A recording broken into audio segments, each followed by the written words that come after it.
Bon, bonjour. J'ai eu des protestations la semaine dernière, que c'était trop long. Donc, vous m'arrêtez quand vous en avez assez. Par ailleurs, j'ai essayé de trouver 2 heures avant Noël, en plus. Donc, ceux que ça intéresse, regardez un tout petit peu les horaires. J'essaierai de faire passer un... Parce que, bon, comme vous le savez, le 20 décembre, je dois faire 2 heures d'expérimentation animale. J'ai un cours de rattrapage. Donc, je vais voir si dans la journée du 20, en faisant un peu plus tard, ou à l'heure du déjeuner, je peux vous passer 2 heures. Sinon, essayez de... Il faut voir avec l'occupation des salles de cours. Donc, la semaine prochaine, je vous dirai quel jour et à quelle heure je ferai le cours suivant. Parce que sinon, on ne va pas s'en sortir. C'est clair que plus j'avance et plus c'est long. C'est pas bon signe. Donc, la semaine dernière, j'avais plus ou moins terminé avec la possible déception de mon ami Frédéric Gage, quand lui et ses collègues ont pu constater que l'augmentation de l'insertion de transposons au niveau de l'hippocampe, vous savez, ces éléments mobiles qui sautent, chez les petits qui avaient subi un manque de soins maternels, n'était pas lié à une augmentation de la neurogénèse. Il n'y avait pas plus de prolifération de cellules, même s'il y avait plus de transposition. Donc ça le gênait beaucoup parce que pour Gage et consorts, il y a un lien entre la division et la rétrotransposition. C'est-à-dire que pour lui, un élément mobile ne peut se mettre dans un génome que si la cellule se divise. Donc, moi, je ne pense pas que ce soit absolument nécessaire.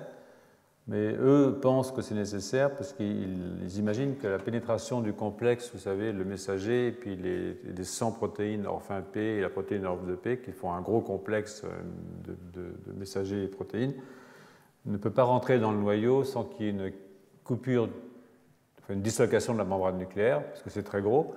Et donc, de ce fait que la dislocation elle se fait au moment de la prolifération cellulaire. Quand la cellule se divise en deux, le noyau, évidemment,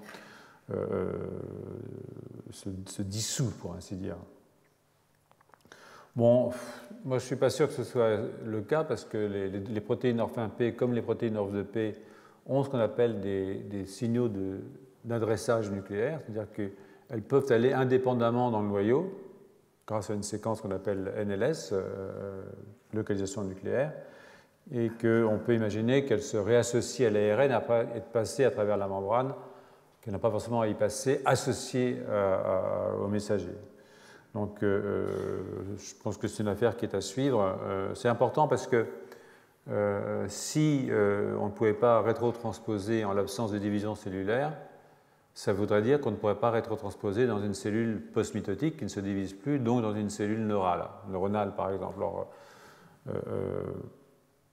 je pense, enfin les travaux de mon laboratoire laissent supposer qu'on peut en fait rétrotransposer dans un neurone. Voilà. Donc avant d'en venir à la protéine ETX2, qui est un facteur de transcription de la classe des protéines à homédomène, dont je vous ai souvent entretenu, je vais y arriver à travers 2 articles de Eric Nestler. Avant, juste ça, je vais un petit peu rediscuter l'enjeu de la neurogénèse adulte, en particulier chez les humains. Vous avez vu qu'elle était, la semaine dernière, je vous ai raconté que ça avait été contesté par un certain nombre de groupes, dont celui de Arturo Alvarez-Boulia. Et évidemment, c'est embêtant parce que pour plusieurs équipes, et en tout premier plan, une équipe qui est aujourd'hui à Columbia University, qui est dirigée par René N, qui est un Strasbourgeois qui est parti à New York, il y a un lien entre la neurogénèse adulte, au niveau de l'hippocampe en particulier, qui est une structure très importante, hein, et la dépression.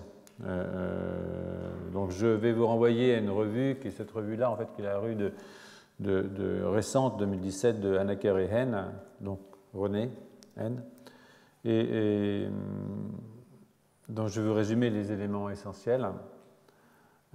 Vous savez que l'hippocampe joue un rôle majeur dans les maladies de l'humeur.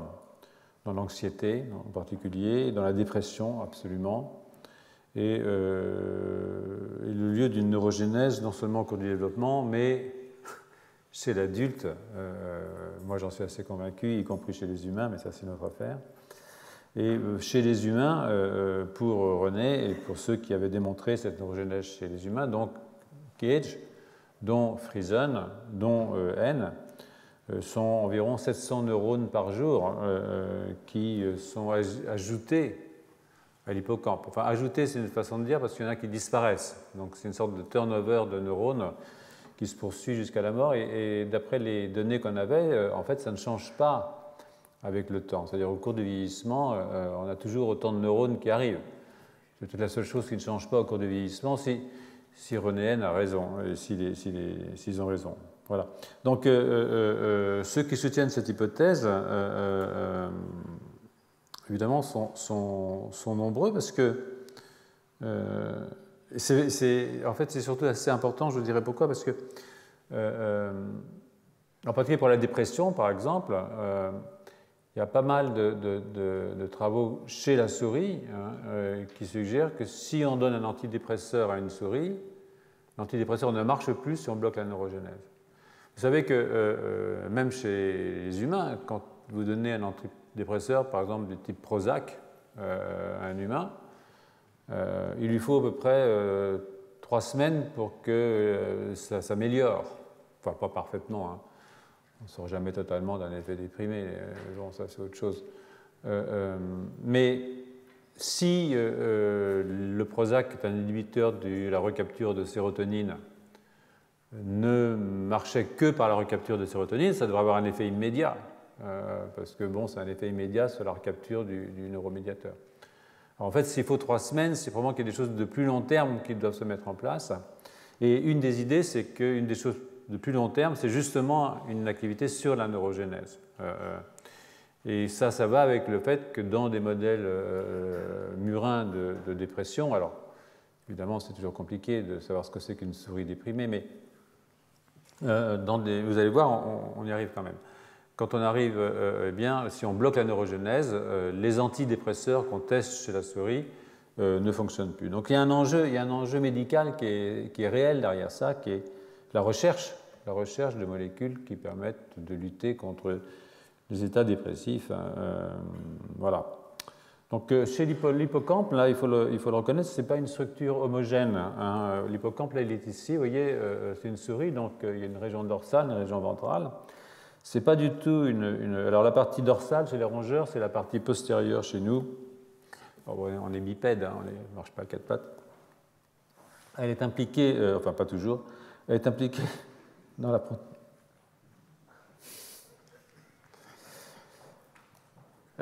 l'apprentissage spatial. Et la partie dorsale, par exemple, est hypertrophiée chez les chauffeurs de taxi londoniens. Enfin ça, c'était avant l'invention du GPS. Parce que maintenant, leur hippocampe est revenu normal. Ils ont le GPS pour se guider, ils n'ont plus besoin de cette mémoire extraordinaire. Mais c'est vrai, ils en avaient fait des études sur les taxis londoniens et on avait trouvé qu'ils avaient un hippocampe énorme. Voilà. À Paris, je ne sais pas, on n'a pas fait la manip, mais bon, c'est peut-être plus difficile de se bouger à Londres. Donc, et l'hippocampe ventral, lui, est associé, et vous avez par toutes les connexions qu'il peut avoir, vous voyez ici, est associé au comportement émotif, à la résilience au stress, aux interactions sociales, à l'anxiété, etc. Donc, ce schéma est un schéma un petit peu simplifié, bien entendu, mais il montre bien, je crois, les projections de l'hippocampe ventral vers des structures qui sont des structures connues pour être impliquées dans la régulation de l'humeur. Vous voyez ici, par exemple, vers le cortex préfrontal médian. Bon, je n'ai pas montré le cortex singulaire, mais indirectement, vous avez vers le septum. Et puis, si vous tombez vers le nucleus accumbens, qui est une région qui est assez impliquée, aussi l'amygdale basolatérale, vous avez des sorties vers ce qu'on appelle le bed nucleus de la stria terminalis. Je ne vais pas vous rentrer trop dans les détails, mais c'est une structure qui est extrêmement connectée avec un très grand nombre de structures qui sont impliquées justement dans ces états, dans des régulations, je dirais, de l'état psychologique, hein, pour faire bref, des animaux, dont les animaux humains, évidemment. Et donc, comme je disais, cet hippocampe ventral et les stress chroniques qu'on peut lui faire subir, qu'on peut faire subir à un animal, sont associés à une diminution de la neurogénèse à ce niveau-là. Et les traitements aux antidépresseurs, comme je vous disais, augmentent en fait ces neurogénèses. Donc, un cours passé, évidemment, s'est penché sur cette question. Je ne vais pas y revenir cette année, nous n'avons malheureusement pas le temps. Mais puisque le cours est consacré aux maladies neurologiques et psychiatriques, je vais quand même mentionner le rôle de l'hippocampe et de la neurogénèse dans la régulation de l'humeur et de l'anxiété. Donc, les protocoles de stress chronique, par exemple, si on soumet un individu à un stress pendant 2 à 8 semaines, par exemple une défaite sociale chronique, un stress léger chronique, une immobilisation chronique, un stress prénatal ou un stress postnatal précoce, comme vous le verrez, comme la séparation maternelle, sur laquelle je vais revenir dans un instant, réduisent clairement la neurogénèse chez les rongeurs, ça c'est montré. Certaines études établissent qu'il en est de même chez les primates non humains. Donc cette perte de neurogénèse affecte essentiellement l'hippocampe ventral et, chez les souris, hein, et est retrouvée toujours pour ceux qui croient chez les patients déprimés. Pareil pour l'anxiété. Hein. Donc chez les rongeurs, je répète, si vous bloquez la neurogénèse, vous avez un effet négatif sur les traitements aux antidépresseurs. Donc je n'ai pas cité le Prozac parce que c'est celui qui est le plus connu. Hein.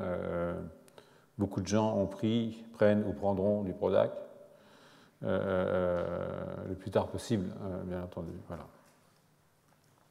Donc la diapositive suivante vous résume un tout petit peu cette question.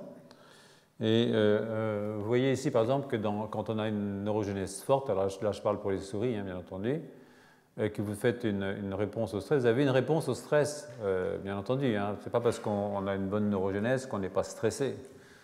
Mais vous avez des réponses qui sont relativement légères, avec l'anxiété, un petit peu de désespoir. C'est toujours un peu chic, un désespoir léger, c'est pas mal. Un peu d'anédonie, tout ça, et puis ça revient, c'est flexible, ça revient bien. Si vous avez un problème de neurogénèse, écoutez, vous voyez, c'est déjà plus raide. Et puis surtout, le problème, c'est qu'il n'y a pas de, le retour est plus difficile. La résilience, hein, c'est ça la résilience en fait, est beaucoup plus compliquée à récupérer. Et si vous regardez un petit peu en bas, et c'est là que c'est assez intéressant, c'est que si vous regardez les diagnostics pour identifier des individus qui ont une neurogénèse réduite, hein, et une fonction un tout petit peu abîmée de ce qu'on appelle le dentate gyrus, c'est-à-dire une partie de l'hippocampe, on peut suivre ça par le volume sanguin cérébral, enfin, en fait, le PET scan, tout ce que vous voulez, et puis des tests psychologiques, hein, cognitifs. Et puis il y a des traitements, évidemment, il y a des traitements. Le traitement, ils doivent tous cibler, évidemment, sur une augmentation de la fonction du dentate gyrus et à travers ça, sur la neurogénèse dans le dentate gyrus. Et donc, alors il y a pas mal de trucs. L'exercice, par exemple, la course à pied stimule la neurogénèse, l'apprentissage, les inhibiteurs de réuptake de sérotonine, l'entraînement cérébral, ça c'est un truc, c'est de plus en plus compliqué.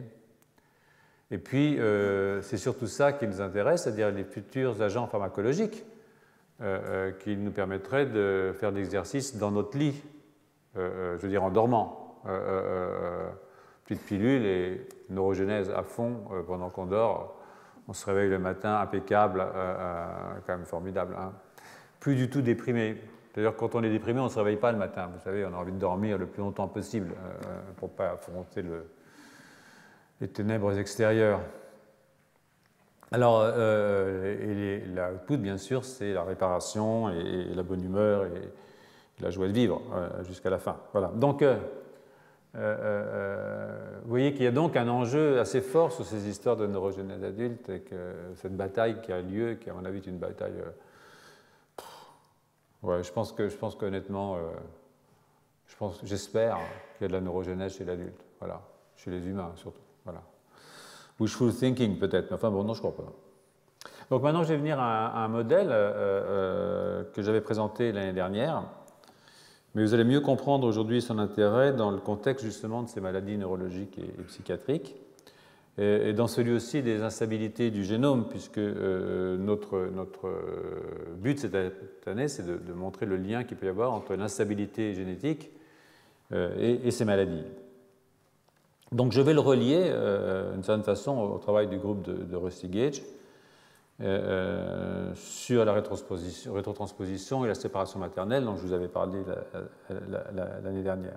Donc il s'agit de travaux du groupe de Eric Nestler sur le stress postnatal précoce, ses conséquences chez l'adulte et le rôle d'un facteur de transcription qui s'appelle OTX2 dans cette structure très importante qu'on appelle l'aire tegmentale ventrale, ou la VTA. Donc avant, je vais vous expliquer un petit peu ce que c'est que la VTA. Je vais le faire à travers deux articles de revue qui ont été publiés en 2017 et qui sont assez complets. Et vous voyez ici que la VTA, c'est une structure en fait, c'est une structure dopaminergique, donc les neurones de la VTA fabriquent de la dopamine, qui est un neuromédiateur très important. Mais il n'y a pas que de la dopamine. Il y a aussi des neurones qui font du GABA, il y a des neurones qui font du glutamate, qui projettent localement et qui projettent aussi à distance. Donc c'est une structure hétérogène. Donc vous voyez là par exemple que ça c'est les afférences vers la VTA. Vous voyez qu'il y a plein de structures dont je vous ai parlé tout à l'heure qui sont des structures très importantes, comme le cortex préfrontal, la latérale, enfin plein de structures qui sont impliquées quand même aussi de nouveau, si vous voulez, dans les états psychologiques, pour faire large, et qui projettent sur les neurones dopaminergiques qui sont ici en jaune de la VTA. Il y a aussi à l'intérieur de la VTA des projections entre des neurones à glutamate ou des neurones à GABA. Alors, je rappelle que le glutamate est excitateur, que le GABA est inhibiteur. En tout cas, il est généralement inhibiteur. Il y a des circonstances dans lesquelles le GABA est excitateur, ça c'est autre chose. Commencer par les jeunes neurones GABAergiques de l'hippocampe, ou du cortex d'ailleurs. Et puis, vous avez aussi ici des projections sur les neurones à GABA de la VTA qui viennent de ces mêmes régions. Donc, c'est une structure qui est beaucoup plus compliquée que ce qu'on lit dans les livres. La VTA, c'est un truc qui fait de la dopamine. Ce n'est pas uniquement ça. Et vous avez aussi les projections de la VTA sur les autres structures. Le nucleus accumbens, c'est une structure très impliquée dans les systèmes limbiques. Alors, quand je dis système limbique, il faut penser état psychologique, entre guillemets, dépression, anxiété, récompense, addiction, plaisir. Il n'y a pas que les côtés négatifs dans l'addiction. Mais aussi, l'addiction, c'est d'abord un problème de plaisir. Sinon, alors c'est qu'on est maso. Donc, il y a les projections donc, de ces neurones GABA vers ces noyaux. Vous avez les projections des neurones qui sont glutamatergiques ou qui ont deux neuromédiateurs. Et ça, c'est des choses qu'on oublie toujours, mais certains neurones peuvent avoir deux neuromédiateurs. Par exemple, ici, ceux-là, ils ont du glutamate et du GABA, ils ont la dopamine et du GABA, les verts, qui projettent aussi vers ces structures. Et puis, vous avez les neurones dopaminergiques qui vont aller projeter aussi vers le cortex préfrontal médian, et puis PV, c'est-à-dire vers la neurone par valbumine, en fait, et puis vers le nucleus accumbens. Donc, une structure qui est plus compliquée qu'on ne croit, et des connexions qui définissent beaucoup de circuits qui jouent un rôle très important, en particulier dans l'addiction et dans l'anxiété. Alors, d'autres circuits qui impliquent la VTA sont importants, comme je l'ai dit, dans la dépression ou la cognition, et engagent des régions un petit peu différentes de celles que je viens de citer ici, mais ce n'est pas très grave. En particulier, l'amygdale basolatérale, j'en ai parlé, le cortex cingulaire et l'hippocampe ventral. Voilà. Donc ces innervations se font par les neurones dopaminergiques, je viens de le dire, mais aussi glutamatergiques et GABAergiques, que, comme je viens de le dire aussi, on a tendance à oublier quand on parle de la VTA. Ça veut dire aussi que la VTA est hétérogène sur le plan des types de neurones qu'elle contient, mais aussi sur le plan de sa compartimentation. Et il y a une mosaïque d'expression de gènes dans la VTA qui est assez importante. Par exemple ici, j'ai un peu simplifié cette image parce que c'est trop compliqué. C'est juste pour vous donner le principe de la chose. Vous avez des neurones bleus, puis vous avez des neurones rouges, ici. Et vous voyez que tous n'ont pas les mêmes propriétés. Des neurones qui sont plus latéraux en général, comme les neurones rouges ici, qui sont plus dans les régions latérales. Ça, c'est l'axe ventral du système nerveux. Donc, l'axe, excuse-moi, de symétrie du système nerveux. Donc là, on est dans la région ventrale. Là, on a le milieu du système nerveux. Et puis là, la partie gauche, la partie droite.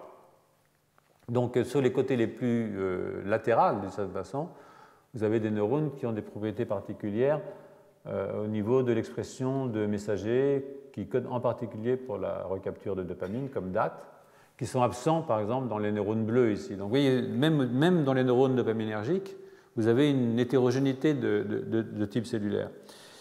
Et ça, ça a à voir avec les projections.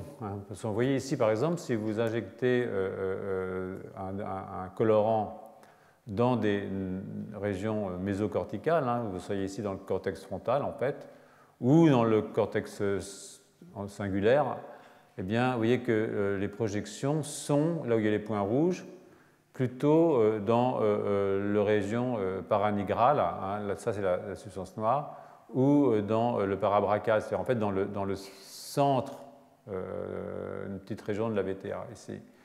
Mais vous avez la même chose que vous injectez dans la région de l'amygdale, ça sont les noyaux de l'amygdale basolatérale ici, donc vous avez ces projections dans ces deux noyaux aussi, dans ces deux régions.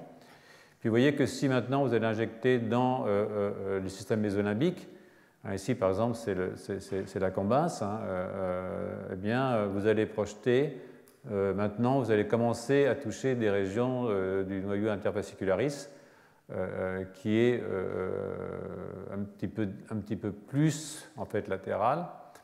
Et puis maintenant, si vous injectez c'est la même chose ici, c'est le même système. Vous allez aussi injecter maintenant, vous allez commencer à toucher, là vous êtes dans le striatum donc, ventral, donc vous allez commencer à toucher la substance noire, même si vous êtes encore dans la VTA.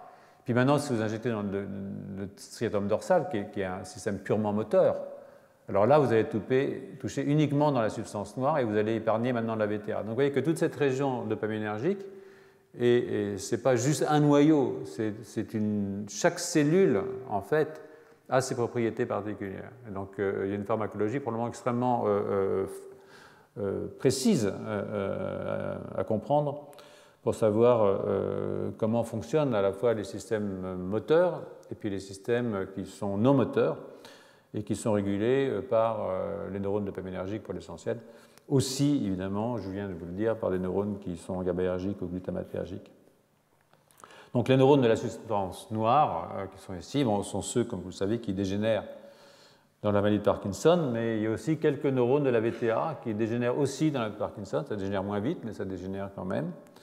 Et donc la notion à retenir à ce stade-là, c'est celle d'une cartographie très précise des neurones dopaminergiques. En fait, je suis assez convaincu que chaque neurone est un individu particulier. C'est-à-dire que chaque neurone a ses propriétés particulières. Ce qui ne va pas simplifier la vie, sauf que maintenant, on a quand même le single cell sequencing, c'est-à-dire qu'on peut faire du séquençage sur une seule cellule, et donc on pourra avoir quand même la carte d'identité génétique, au moins au niveau de l'expression, en tout cas, des gènes de chacune de ces cellules, et comprendre comment elles se situent dans un axe antéro-postérieur, mais aussi dorso-latéro-ventral, dans les coordonnées, en fait, de la VTA. Et c'est des choses qui sont probablement extraordinairement importantes et auxquelles on aura accès beaucoup mieux dans les années qui viennent, du fait de l'amélioration des techniques de séquençage et de leur précision de plus en plus forte. Voilà. Donc, chaque zone de projection, à la fois dans chaque noyau dans la VTA, mais chaque zone de protection vers l'extérieur, mais aussi zone de protection en retour vers la VTA, a évidemment ses propriétés physiologiques distinctes. dépression, cognition, anxiété, motricité, récompense, etc.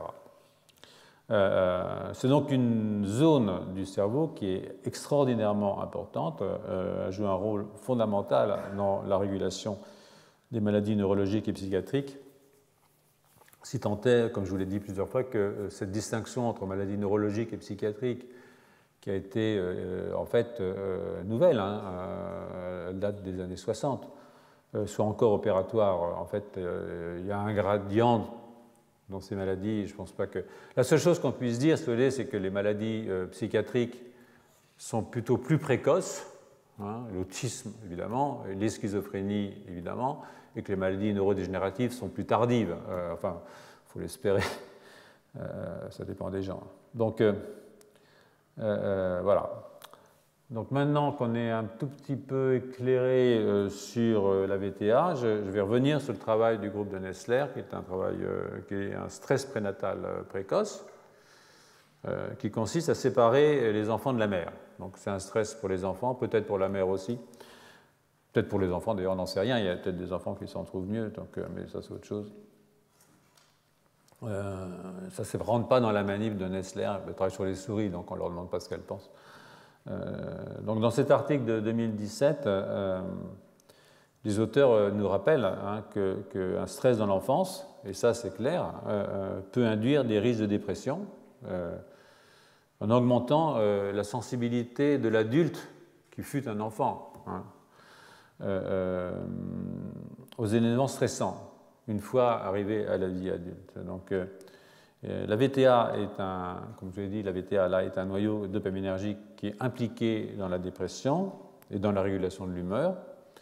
Et les auteurs se sont concentrés sur cette structure pour y rechercher des modifications de la transcription du génome. Ils ont fait un RNA-seq, un séquençage d'ARN complet, sur la VTA, bon, sans couper par petits morceaux. Ils ont pris la VTA entière. Il aurait fallu faire ça région par région, voire neurone par neurone, ce qui aurait été l'idéal, hein, d'une certaine façon. À la suite d'un stress qui rappelle celui que j'ai décrit la semaine dernière, c'est-à-dire la séparation des petits avec leur mère. Alors leur modèle est un petit peu plus fin que celui de Gage, parce que Gage, lui, vous vous rappelez, il avait pris des mères, il les avait observées, il avait vu des mères qui étaient sympas et des mères qui n'étaient pas sympas, donc il avait dit il y a des bonnes mères, il y a des mauvaises mères, on ne sait jamais lesquelles ce sont, ça c'est un autre problème. Mais bon, il a vu que ça avait des effets sur la rétrotransposition au niveau de l'hippocampe. Mais là, c'est un tout petit peu différent. C'est un modèle qui est plus fin parce qu'il distingue deux périodes. Il présente une période qui est de la naissance au 10e jour postnatal. La fin de l'allaitement chez les souris, c'est vers le 20e jour postnatal, 20-21 par là, ce qu'on appelle le weaning. Donc ils ont séparé entre P2 et P12, postnatal 2 et postnatal 12. Et puis ils ont séparé entre le 10e jour de la vie postnatale et le 17e ou le 20e jour, enfin c'est pas une précision extrême, mais bon quand même. Donc il y a deux périodes si vous voulez. Et puis ils ont regardé qu'est-ce que ça faisait à l'adulte, à la souris qui a souffert pendant son adolescence, quelles sont les conséquences chez l'adulte. Alors n'en tirez pas de conclusion sur vous-même, c'est pas la peine. En plus, ce ne serait pas un bon conseil à vous donner. Et donc, ce qu'ils ont fait pour regarder, c'est qu'ils ont induit chez l'adulte un stress social. Alors, un stress social, c'est assez vache. C'est-à-dire, vous savez, c'est comme les enfants un petit peu fragiles au lycée. Il y a toujours un grand crétin qui joue au foot, qui est chef de l'équipe de foot. Et si vous ne savez pas jouer au foot, alors vous avez un stress social parce que vous êtes perdant, quoi. Vous allez lire Proust dans un coin au lieu de jouer au foot, pauvre type. Donc les souris, ils ont le même truc. On leur met un mâle dominant. Il y a des souris qui sont très costauds, hein, un peu plus gros, un peu plus agressifs. Et on met la souris, non pas au contact parce qu'on les protège, on met une paroi en plexiglas, mais ils peuvent voir le mâle dominant et puis sentir les odeurs aussi. C'est pas drôle. Et donc si vous faites ça à une souris normale, qui n'a pas souffert dans son adolescence, bon, sur le coup, ça lui fait un petit choc, mais elle s'en remet très vite. Elle s'en fout un peu, d'ailleurs. Peut-être même qu'elle se moque du mâle dominant, ça peut arriver. Hein. Mais celles qui ont été malheureuses, qui ont perdu leur moment, mais attention, pas n'importe quand, entre P10 et P20. Avant, ça ne leur fait rien du tout. Si on perd sa mère assez tôt, c'est bien. Il ne faut pas la perdre entre P10 et P20, c'est-à-dire...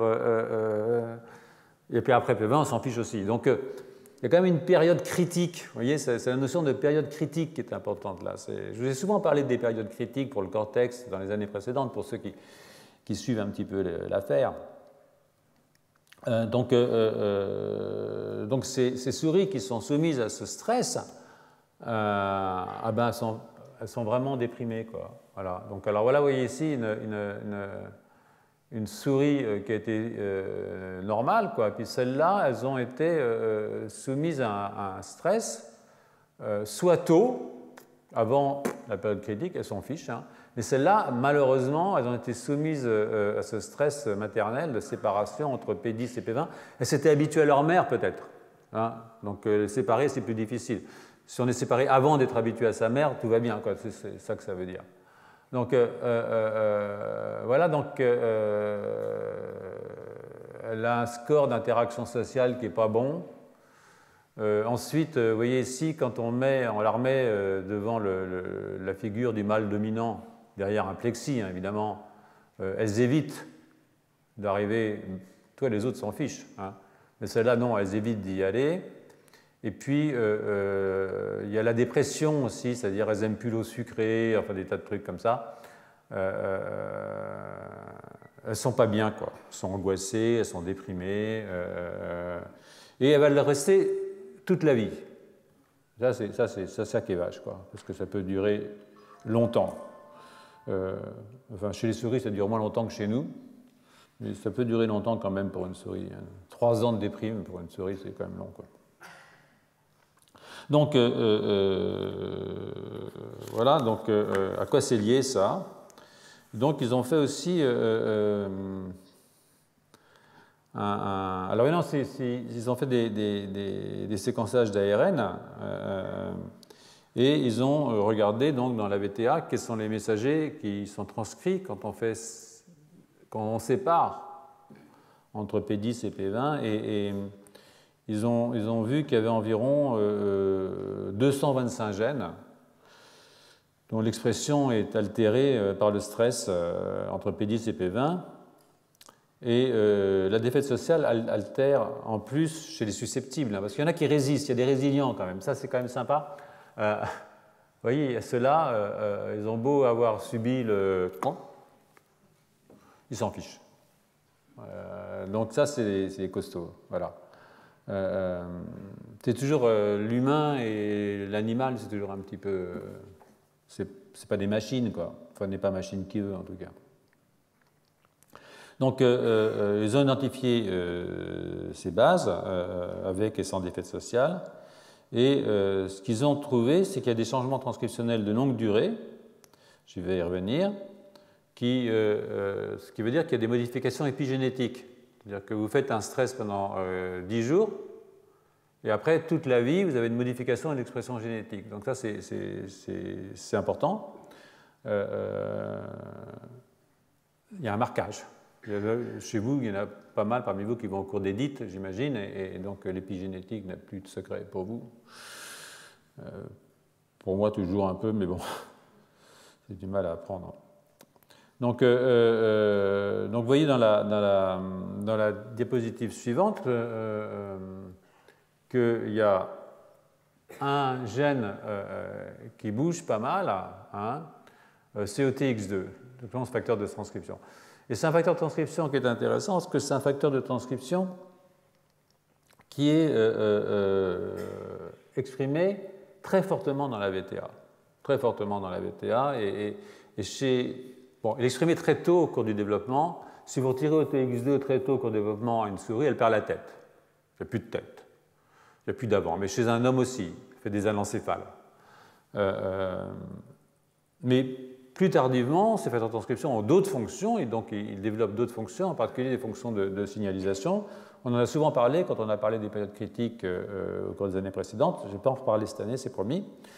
Mais c'est un gène qui est, chez l'adulte, exprimé dans des régions très très spécifiques et en particulier dans la VTA, très fortement dans la VTA.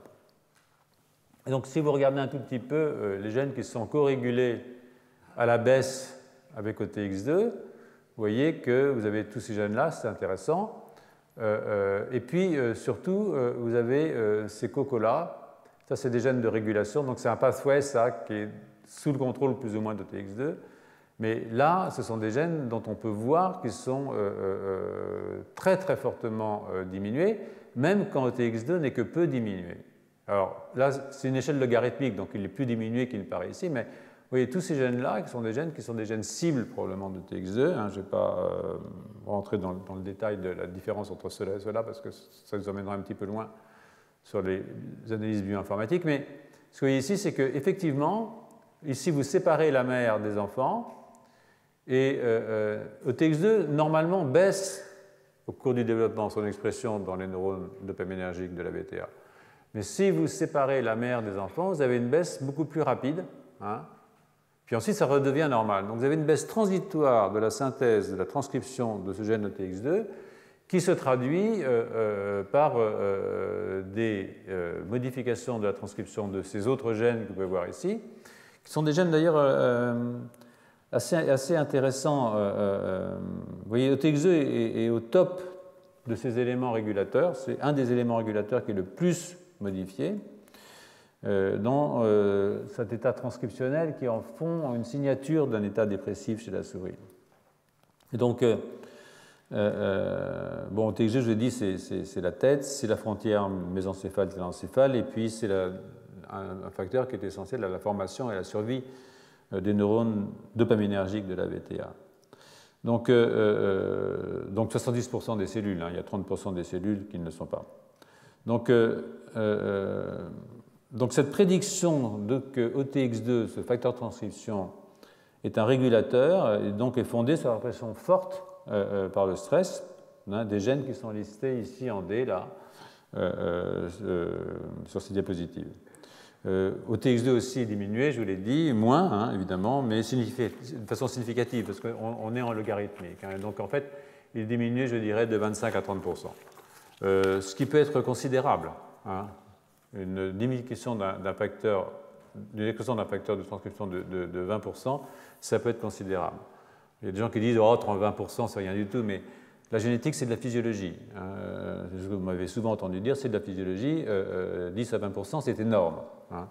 Imaginez que vous soyez obligé de vivre pendant un mois avec une température de 40 degrés, ce qui est 10% de plus que 37 ou 41 degrés, vous allez mourir. D'accord ? Et à 34 degrés, pareil. Donc 10%, ce n'est pas de la blague quand on pense physiologie. Il faut arrêter de séparer la génétique de la physiologie. La génétique, c'est de la physiologie. Et donc cette diminution, elle est confirmée au niveau de la protéine aussi. Hein, on a des diminutions de protéines. Encore que là, c'est fondé sur de l'imagerie. Il n'y a pas de quantification, donc c'est plutôt de l'illustration, pour reprendre ce que je disais la semaine dernière, que de la démonstration. Mais bon, la démonstration, elle est quand même dans la mesure, si vous voulez, de la quantité de protéines. Et vous la voyez ici. Et donc, vous voyez ici que vous avez à P17, vous avez une baisse, mais à P70, tout le monde est plus bas, mais on est pareil chez les stressés et les pas stressés, chez les blancs et chez les bleus. D'accord ? Donc, on peut dire légitimement que les expériences qui sont faites par cette équipe peuvent permettre de former une hypothèse. Hein. En tout cas, cette hypothèse, c'est que la baisse transitoire, et c'est ça qui est important, la baisse transitoire de l'expression de TX2 dans la VTA, pour être responsable d'une modification à long terme, c'est aussi important de poser transitoire à long terme d'un phénotype dépressif via la modification, elle aussi à long terme, de la transcription de certains gènes, dont ceux que je viens d'indiquer. Alors il y a COL8A1, c'est un gène du collagène, hein, de type 8, qui est une maladie associée, c'est la dégénérescence maculaire liée à l'âge, hein, pas rien. CMA3C, qui est une glycoprotéine qui est impliquée dans le guidage axonal. La thrombospodine 4, qui est une protéine d'adhésion impliquée dans les interactions cellulaires et la signalisation. PAX6, hein, qui est un facteur de transcription, lui aussi de la famille des protéines à homédomène, qui a plusieurs fonctions, mais qui a une fonction majeure, c'est l'œil. Hein. Elle aussi, c'est-à-dire que PAX6, si vous prenez une drosophile jeune et vous surexprimez PAX6 dans un disque embryonnaire qui doit fermer une patte, la patte va faire un œil. Hein, donc PAX6, c'est ce qu'on appelle un gène maître, entre guillemets, pour la formation de l'œil. Et puis RBP3, qui est ce qu'on appelle la Retinol Binding Protein 3, qui est une protéine des photorécepteurs aussi chez l'œil, qui est synthétisée dans ce qu'on appelle la RPE, c'est-à-dire un épithélium qui est en fait à ce niveau-là et qui synthétise du OTX2 et qui ressemble énormément en fait au plexus choroïde. Et puis OTX2 est aussi très fortement, RBP3 donc, est sécrété dans la fente entre les photorécepteurs, vous voyez ici, et la RPE. Et la RPE est très impliquée dans la régénérescence des photorécepteurs, en particulier de ce qu'on appelle le segment externe. Donc c'est amusant de voir que ces gènes, et c'est ça qui m'a en fait amusé moi, parce que je m'amuse assez facilement, hein, comme vous avez remarqué. Donc que ces gènes sont impliqués dans le système visuel. Ils sont dans la VTA, ils sont aussi des gènes qui sont impliqués dans le système visuel, et en fait il se trouve que TX2 est un gène très important du système visuel. TX2 est impliqué dans la RPE, dont je vous ai parlé ici, donc le rétinal pigment épithélium, qui est une sorte d'équivalent pour l'œil du plexus choroïde, en fait, et qui fait aussi du OTX2. Et puis aussi dans les cellules bipolaires, qui sont ici, en rouge, qui sont des masses de TX2, lequel est transféré dans les neurones ganglionnaires. Et ce n'est pas impossible que ça parte vers les centres supérieurs, en particulier à travers le LGN, qui est le thalamus dorsal, vers le cortex visuel. Et donc là, je vous renvoie à des travaux qui ont été faits par Dinardo, Hensch et d'autres collègues dans le laboratoire. Enfin, Hensch n'est pas dans le laboratoire, mais Dinardo a son équipe chez nous maintenant. Et donc, l'idée, au fond, c'est que est-ce que OTX2 dans la VTA jouerait pas un rôle semblable au rôle que joue OTX2 dans l'œil? Sauf que l'œil, c'est pour le cortex visuel, et je vous ai montré l'année dernière comment on pouvait réparer l'amblyopie, par exemple, en diminuant OTX2 dans le cortex visuel, mais que là, ce ne serait pas l'œil qui enverrait, ce serait la VTA. Donc, c'est une idée qui nous amuse un peu en ce moment, sur laquelle on essaye de fantasmer un tout petit peu.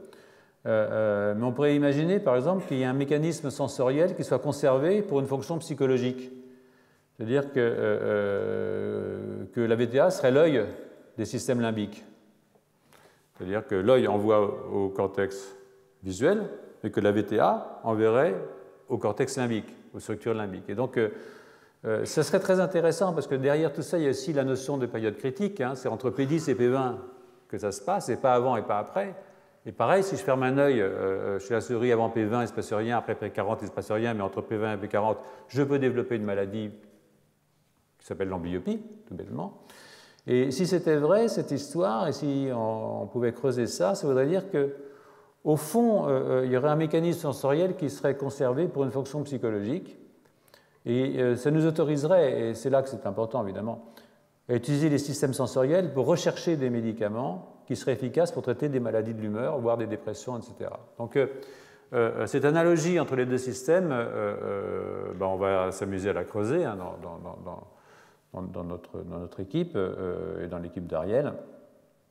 Dans les années qui nous restent, ça, c'est à voir. Donc, on verra. Donc, l'hypothèse d'un rôle de TX2 dans la période critique qui se donnerait au niveau de la VTA maintenant, a été testée par les auteurs, par ces auteurs-là, de façon qui est relativement ingénieuse, je trouve, qu'en tout cas, moi, j'ai bien aimé. La première, ça a consisté à surexprimer OTX2. Alors, il y a des virus qui sont très sympas. Il y a des virus qui permettent d'exprimer un gène très rapidement après l'introduction du virus dans le système et pour une période très courte. C'est-à-dire que 2 jours après que le virus a infecté la cellule, le gène est exprimé et 7 jours après, il est éteint. Donc ça nous permet d'avoir exactement la durée quasiment de la période critique.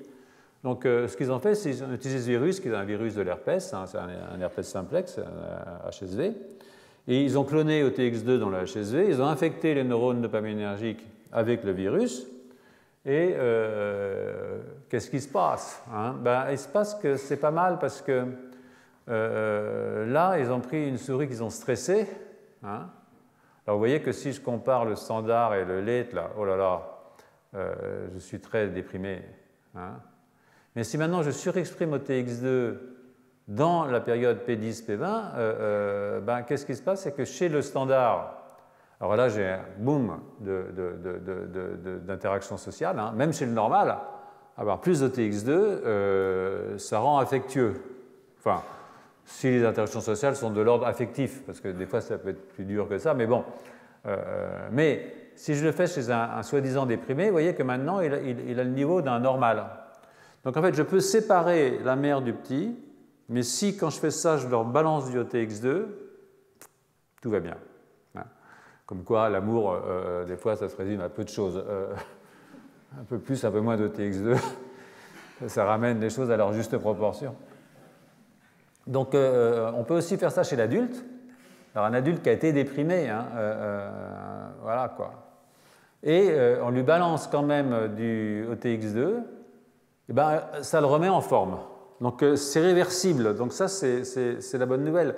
Et quand je vous parlais de thérapie fondée sur ce genre de molécules, il y a peut-être là quelque chose qui est intéressant à creuser. Bon, on peut regarder aussi au niveau des gènes dont je vous ai parlé, de tous ces gènes cibles. Alors on peut voir les modifications qui se produisent. Elles ne sont pas toujours magnifiques, hein, pour connaître. Voilà. Alors il y a autre chose aussi qu'on peut faire, c'est ne pas séparer le petit de la mère, mais lui diminuer son OTX2 pour voir. Alors ça, c'est pas bon. Vous voyez, donc on peut remplacer la séparation de la mère par une diminution de TX2. Comme quoi, finalement, ouais. Enfin bon, je ne vais pas continuer, vous avez compris ce que je pense.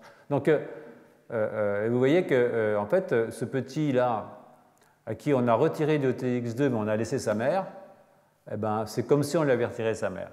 C'est-à-dire que ça ne va pas, quoi.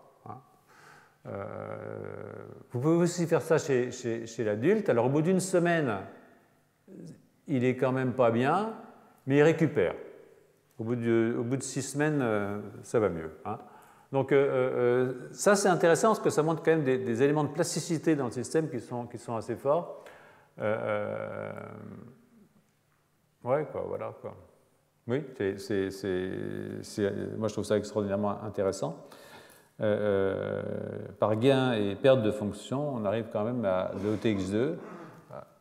Pendant la période critique ou chez l'adulte, on arrive quand même à modifier, si vous voulez, l'état psychologique de votre animal. Alors, où est-ce que j'en suis? J'ai toujours un moment où je perds tout, vous avez remarqué. Hein.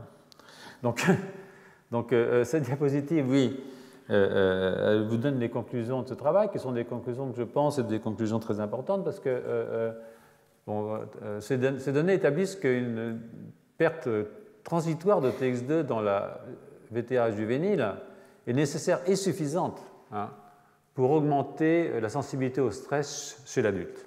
Hein.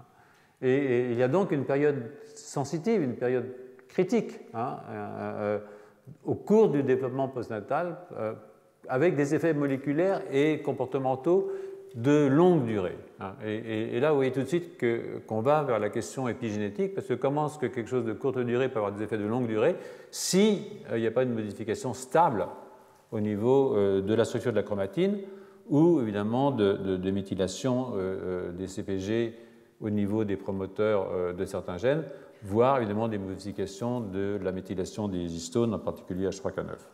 Donc ça, c'est amusant. Et de fait, si vous regardez ici dans ces diapositives, il y a ce qu'on appelle des immunoprécipitations de la chromatine. C'est-à-dire que, voilà, ici par exemple, il y a deux gènes cibles qu'on a pris ici, CMA3C et WNT1, hein, par exemple, qui sont parmi les 8 que je vous ai montrés plus haut. Et donc là, c'est voilà le gène. Là, vous avez les sites de fixation possibles. Il y en a beaucoup, hein, de OTX2 en mauve. Là, il y en a moins, évidemment. Et donc, vous pouvez immunoprécipiter vos gènes. Hein. Et donc là, c'est sans l'immunoglobuline, c'est le contrôle, donc. Mais en bleu, c'est un animal stressé à P21. Et vous voyez que quand l'animal a été stressé entre P10 et P20, eh bien, on n'arrive plus à immunoprécipiter les gènes cibles avec OTX2. C'est-à-dire c'est comme si, en fait, l'accès des promoteurs ou des séquences de fixation d'OTX2 sur ces gènes avait été perdu. On le récupère chez l'adulte, même si l'effet biologique persiste. Donc en fait, il s'est passé quelque chose entre les deux qui est de l'ordre, en fait, probablement d'une méthylation ou probablement d'une méthylation. Et c'est pareil aussi chez Wnt1, vous voyez que chez le jeune, OTX2 n'est plus capable de reconnaître le gène, hein, mais chez l'adulte, il le fait. Et néanmoins, chez l'adulte, même si OTX2 est de nouveau capable de réguler la transcription, en tout cas de se fixer sur les éléments régulateurs, l'effet dépressif continue. Donc il s'est installé quelque chose qu'on ne comprend pas, hein, qu'on ne sait pas, mais qui est vraiment intéressant, qui est lié à une activité, une perte très transitoire, en fait, de l'activité de TX2 au niveau de ces gènes cibles. Donc, ce qu'il va falloir, c'est un travail très intéressant, je trouve, hein. Ce qu'il va falloir, évidemment, c'est comprendre comment une modification provisoire de l'expression de ce facteur de transcription peut générer des effets comportementaux à long terme. On va le discuter, hein, à travers l'analyse d'un deuxième article, alors du même groupe, mais alors là c'est vraiment compliqué, le deuxième article, alors vous allez être très patient, hein, parce que c'est un article clinique, donc c'est mou, hein, c'est des preuves molles, mais c'est intéressant parce que, évidemment, je veux dire, toutes ces études fondamentales sont extraordinairement excitantes, mais c'est aussi amusant de voir comment ça peut être traduit du côté clinique, parce qu'on ne peut pas s'empêcher, hein, c'est pour ça que vous êtes là d'ailleurs, de se dire, si ma maman avait été plus gentille, j'aurais été moins déprimé, quoi. Ou si elle avait été moins gentille, j'aurais été plus intelligent aussi. Ça, c'est... Il y a toutes sortes de façons de décliner la chose. Il n'y a que des individus dans la nature, donc de toute façon, on est tranquille, chacun a son histoire, hein. Mais il reste que ça vous intéresse de savoir ce qui se passe chez les humains malgré tout. Ça nous intéresse tous. Donc, on va y réfléchir à un article qui est aussi un article où il y a beaucoup de co-auteurs, dont Eric Nestler lui-même. Ce n'est pas son labo, c'est un labo de recherche clinique. Et c'est un article qui est évidemment très différent de celui que je viens de vous décrire, parce qu'il tâche de faire un lien entre ce qui a été démontré chez les souris et les marqueurs de pathologie chez les humains. Donc, il est centré toujours sur OTX2.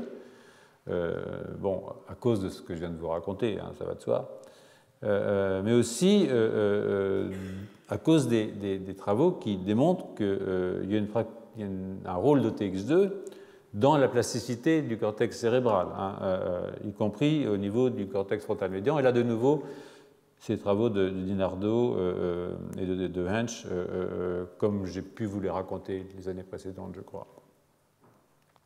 Donc, les auteurs sont intéressés à une cohorte de 157 enfants, 117 familles, hein, donc 1,5 enfants par famille, comme dans tous les pays développés, âgés de 8 à 15 ans, et dont la moitié, 52%, ont subi un mauvais traitement et ont été laissés soit à la garde des familles en dépit du mauvais traitement, soit mis en institution pour être protégés dans des camps en fait, de campagne. En Amérique, on met facilement les gens dans les camps scouts, dans le Montana, quelque part, pour contempler la nature, en espérant que ça va les guérir. Ça ne marche pas toujours. Donc 52% ont subi un mauvais traitement. Et puis, là, vous avez un renseignement un petit peu sur la cohorte qui a été utilisée. Donc, vous voyez, tout cela, ils ont no history of abuse or neglect. Donc, ceux-là sont des normaux, pour ainsi dire. Donc, il y a toujours moitié mâle, moitié femelle, plus ou moins. La race, c'est plutôt des blancs, 96%. Et puis, vous avez des histoires d'adversité intrafamiliale. Vous voyez, 27%. Alors, l'extrafamilial, il y a moins d'adversité extrafamiliale. En général, c'est dans la famille que ça se passe mal. Bon, c'est comme ça, on n'y peut rien. Mais quand les enfants sont maltraités, c'est souvent dans la famille plutôt qu'à l'extérieur. Donc, si vous ajoutez les deux, voici l'adversity score, 33, 26. Et puis là, c'est le groupe contrôle, 14. Même là où ça se passe bien, il peut y avoir quelques difficultés. Voilà. Et puis ici, vous avez le questionnaire, est-ce que vous vous sentez bien, quoi? Alors oui, évidemment, ils se sentent moins bien quand il y a eu des problèmes. Là, c'est quand ils ont été placés à l'extérieur, et là, quand ils n'ont pas été placés à l'extérieur, donc on voit qu'il y a... Et puis chez les autres, en général, ça va mieux. Il y a 9% des enfants qui se sentent mal, même dans dans les conditions dites normales de milieu familial. Hein. Et ça, donc on peut regarder un tout petit peu. Alors évidemment, on ne va pas prendre le cerveau pour regarder ce qui se passe à côté X2. Donc c'est là qu'évidemment, c'est un peu compliqué à comprendre comment ça marche. Moi, j'en sais rien du tout. Je ne sais même pas si ça marche. Enfin, ça, c'est pour vous expliquer un petit peu les difficultés qu'on peut rencontrer quand on veut passer sur un plan clinique. Ils ont été prendre donc des cellules de la salive. Hein, c'est pas le cerveau. Et puis, ils ont été regarder un petit peu qu'est-ce qui se passe au niveau de la méthylation des gènes qu'on avait identifiés chez la souris, hein, COL8A, etc., dans ces cellules périphériques qui sont contenues dans la salive. Il y a des cellules dans la salive, hein, bien entendu. Et donc, la prochaine diapositive vous montre, je vais relativement simplement, il vous montre que il y a pas mal de CPG sur ces gènes. CPG, c'est des doublets cytosine-guanine, et très souvent, les méthylations, qui sont des modifications épigénétiques qui répriment en général l'expression des gènes, sont sur les cytosines des doublets CPG. Alors, dans le cerveau, c'est plus compliqué parce que CPA, des fois, mais on va en rester au CPG pour l'instant parce que c'est ce qu'il y a de plus classique. Et donc, vous pouvez utiliser des puces à méthylation pour aller regarder quels sont les méthylés. Et en fait, il y a 12 sites qui sont méthylés en moyenne sur OTX2, qui sont des sites associés au phénotype déprimé. Hein, donc ça, ils sont là. Hein. Sur les 31 sites méthylables d'OTX2, il y en a 12 qui sont en corrélation avec le phénotype méthylé. Et puis vous pouvez le voir aussi pour les autres gènes, évidemment. Et il y en a un qui est particulièrement sensible, c'est le CPG 237-06-497, ce n'est pas un numéro de téléphone, qui est un des deux sites, qui est un site qui est très associé au phénotype déprimé et qu'on trouve aussi dans les cellules de la salive. Alors là, il ne faut pas me demander pourquoi. Donc pour ça, on voit aussi dans cette diapositive ici, et si vous n'avez pas envie de la regarder, vous n'avez qu'à juste écouter ce que je vous dis, qu'il existe une très forte corrélation entre le phénotype déprimé et la méthylation de ce site.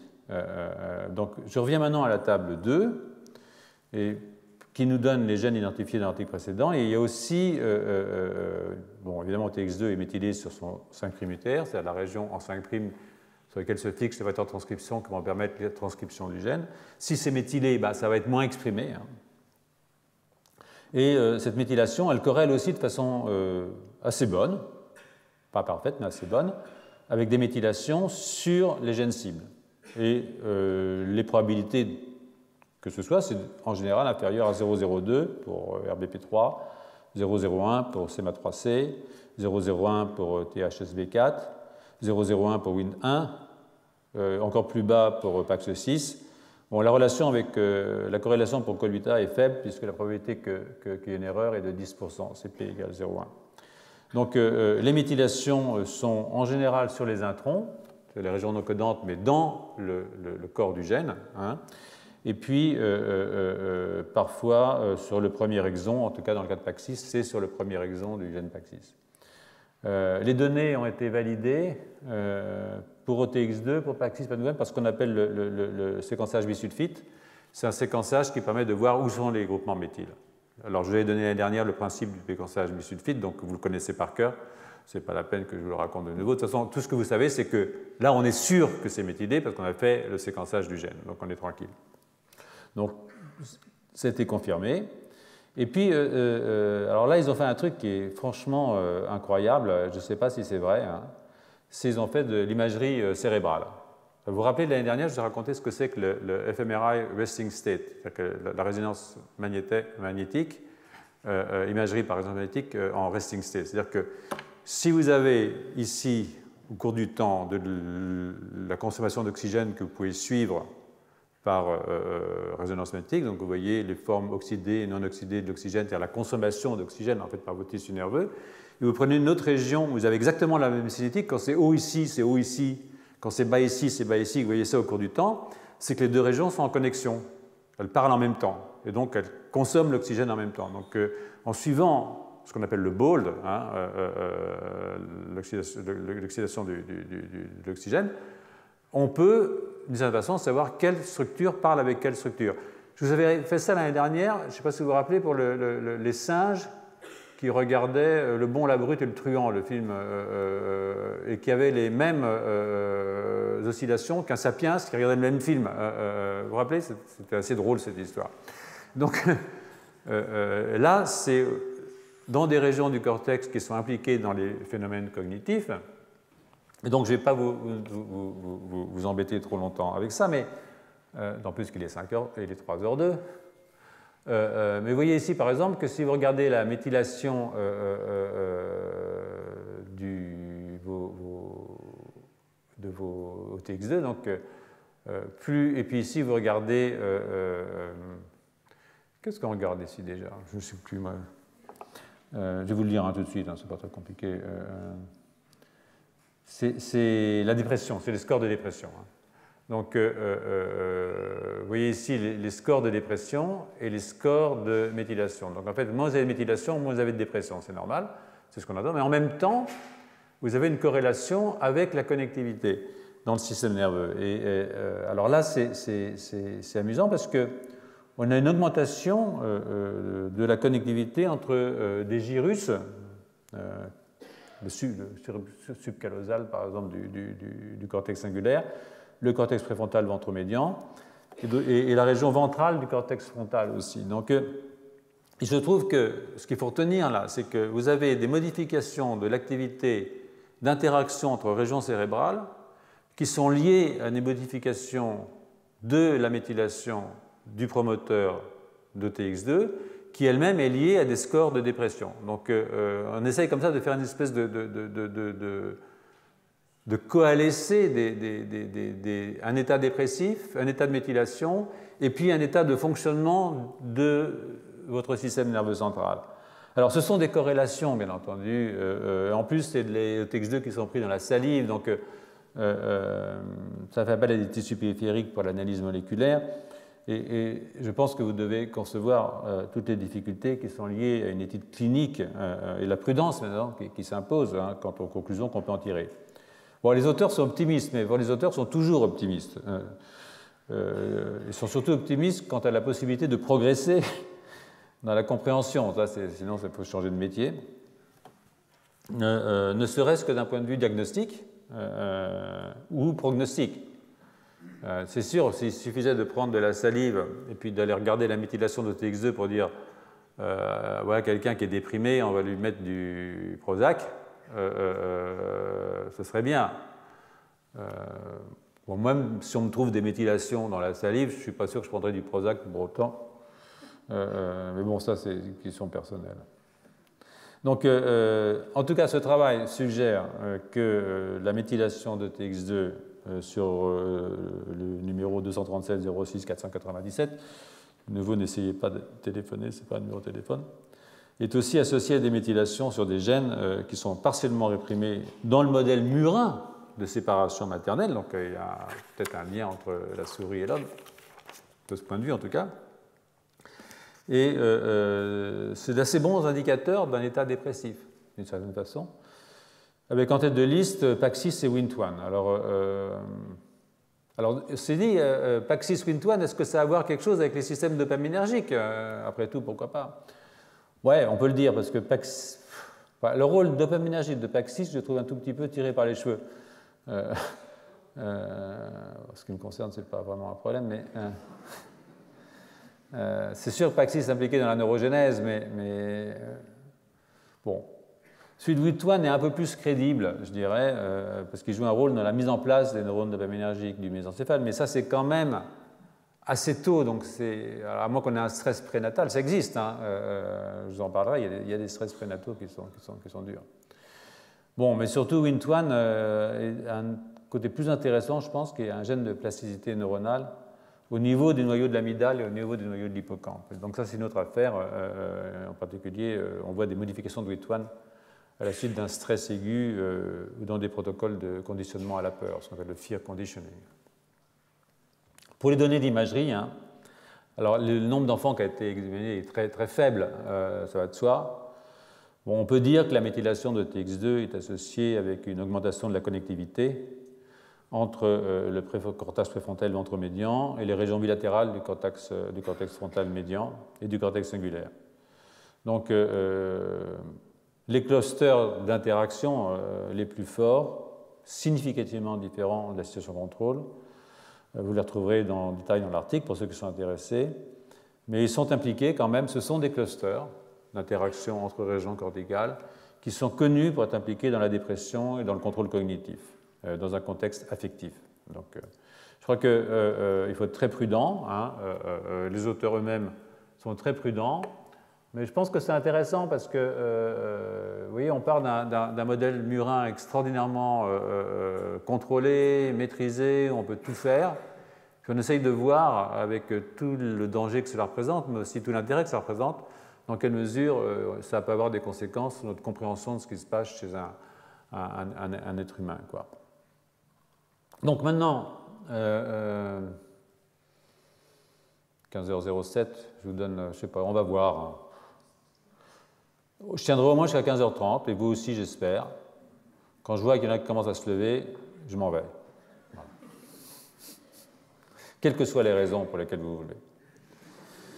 Alors, si maintenant je reprends l'affaire de la neurogénèse adulte, hein, parce qu'on est parti de là, hein, la semaine dernière, au niveau de l'hippocampe, depuis cette affaire-là jusqu'à la question de la régulation épigénétique d'OTX2 et par OTX2 lui-même, hein, est-ce qu'on peut tracer un lien, est-ce qu'on peut essayer de tracer un lien cohérent entre des états tels que l'anxiété ou la dépression avec ces histoires de TX2, de neurogénèse, de lines, d'éléments mobiles, cette soupe là que j'essaie de faire entrer doucement dans nos têtes. Alors pour Gage, Rusty, hein, il y a un lien entre séparation maternelle et activation des éléments mobiles, les lines, vous vous rappelez dans l'hippocampe la semaine dernière. Donc ça pourrait rejoindre l'idée développée par René N sur l'importance de la neurogénèse dans la dépression, ça c'est clair. Mais alors le problème c'est que Gage et ses collaborateurs n'ont pas vu de différence de prolifération dans l'hippocampe entre les souris normales et ceux qui ont subi une séparation maternelle. Donc là il y a un hiatus, voilà, puisque comme je vous l'ai dit au début du cours, pour Gage ça le gêne parce que pour lui l'insertion d'un lines nécessite une division cellulaire. Alors, je vous ai dit pourquoi. Moi, je pense que ce n'est pas la peine de se mettre ce fardeau sur la tête. C'est possible que ça se passe mieux quand il y a une division cellulaire, mais on ne peut pas exclure qu'il y ait des insertions dans des cellules qui ne se divisent pas. Et moi, je pense qu'il y a des insertions dans les cellules qui ne se divisent pas. Vous voyez, ce que prétend notre ami Rusty, c'est que Gage, c'est que ce truc, c'est tellement gros que ça ne peut pas passer. Bon, ben, ils peuvent passer séparément. Et puis en plus, ils peuvent se associer après avec le messager, pourquoi pas. Donc, et puis peut-être qu'il y a des mécanismes pour faire passer un truc très gros à travers le noyau. C'est-à-dire, vous savez, en biologie, tout est possible. Il suffit d'y penser et c'est possible. C'est un truc... ne dites pas ça à tout le monde. Ça me ferait une mauvaise réputation. Voilà, donc moi, je pense qu'en imposant l'idée que la réplication est nécessaire à la transposition, on se met une contrainte qui n'a pas lieu d'être, en tout cas qui n'a pas été démontrée à ce jour. Enfin, l'histoire qui lie, si vous voulez, le stress, la division cellulaire et la rétrotransposition n'est pas absolument claire. Hein. En plus, les cellules dans lesquelles il y a de la rétrotransposition quand il y a du stress, d'après Rusty, hein, Frédéric Gage, on l'appelle Rusty parce qu'il avait les cheveux roux quand il était petit, donc on l'appelait rouillé, Rusty. Maintenant, il a les cheveux blancs ou pas de cheveux comme tout le monde. Voilà, donc bon, il y a quelques exceptions qui gardent les cheveux noirs très longtemps, mais ils ont peut-être un truc. Voilà, donc on peut essayer de recombiner les deux histoires, celle de Gage et celle de Nestler, pour faire simple. Hein. Donc, alors pour ça, je vous propose d'oublier la division et de supposer que le stress par séparation maternelle induit une baisse de TX2, ça on en est clair, hein, mais que cette baisse, elle permet une augmentation de l'expression des éléments mobiles. C'est-à-dire que le premier effet de la baisse de Tx2, ce serait une augmentation de l'expression des éléments mobiles, que ce soit les lines, les signs, les ERV, etc. Donc, et que cette augmentation des éléments mobiles est à l'origine des méthylations des gènes qui sont réprimés quand OTX2 baisse, hein, via évidemment des méthylations des CPG, comme on a pu le voir. Donc, c'est une hypothèse. Hein, si elle est valable, ça veut dire qu'on doit se concentrer sur la VTA, l'aire tegmentale ventrale, et supposer que ce qui se passe dans l'hippocampe, y compris les éléments mobiles dans l'hippocampe que Rusty Gage a pu suivre, est une conséquence de ce qui se passe dans la VTA. Hein, et via peut-être les projections directes entre la VTA et l'hippocampe, et en particulier l'hippocampe ventral. Donc, ça, c'est une hypothèse qui me paraît assez raisonnable, honnêtement. Mais alors, de nouveau, il n'y a pas de division cellulaire chez la VTA. Autant on a vu de la neurogénèse dans l'hippocampe, personne n'a jamais vu de neurogénèse dans la VTA. Ça ne veut pas dire qu'on n'en verra pas un jour. Vous savez, la biologie, c'est un drôle de truc. Rien n'est vraiment tout à fait vrai et rien n'est vraiment tout à fait faux. C'est la difficulté de notre métier. Alors que les matheux, pas de problème. Donc, pour ça qu'on a une science un peu molle pour eux. Mais bon. Donc, comme il n'y a pas de division dans la VTA, cela veut dire que les éléments mobiles, dont les lines, qui sont transcrits dans ces neurones, hein, qu'ils soient intégrés ou non intégrés dans le génome, vraiment rétrotransposés en l'absence de division, pourraient jouer un rôle de régulation. En particulier, les ARN régulateurs, quand ils sont transcrits, s'ils jouent un rôle de régulation, ne nécessitent pas une intégration. Bon, à ce moment-là, on peut se demander à quoi servent ORF1P et ORF2P, mais ça, c'est autre chose. Donc, je n'élimine pas une activité rétrotransposition dans la VTA, bien entendu, pas plus que dans la substance noire, on le verra. Et on peut spéculer sur une activité de type ARN régulateur liée à l'expression des lines, elle-même liée à la baisse d'expression de TX2, comme je vous l'ai dit. Voilà.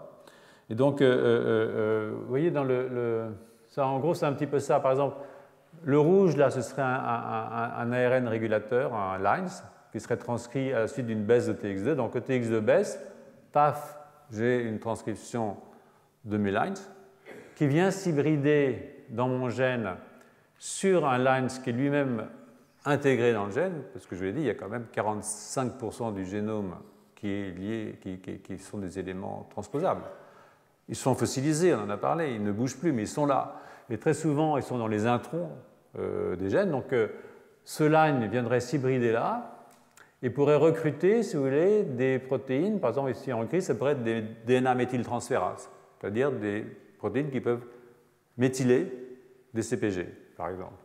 Et à la suite de ça, on aurait une modification covalente et irréversible de mon gène, avec des conséquences importantes sur sa transcription, sur son épissage, toutes sortes de choses qui vont faire qu'il va être modifié, peut-être bloqué complètement dans son expression, mais peut-être aussi modifié dans les formes qui seront exprimées. Donc ça, c'est un tout petit peu, si vous voulez, la façon dont on peut voir les choses. C'est une hypothèse, hein, mais ça me paraît une hypothèse raisonnable, hein, qui n'implique pas forcément, j'ai dit, un événement de type rétrotransposition, même si, je le répète, je ne l'exclus pas dans les cellules postmitotiques.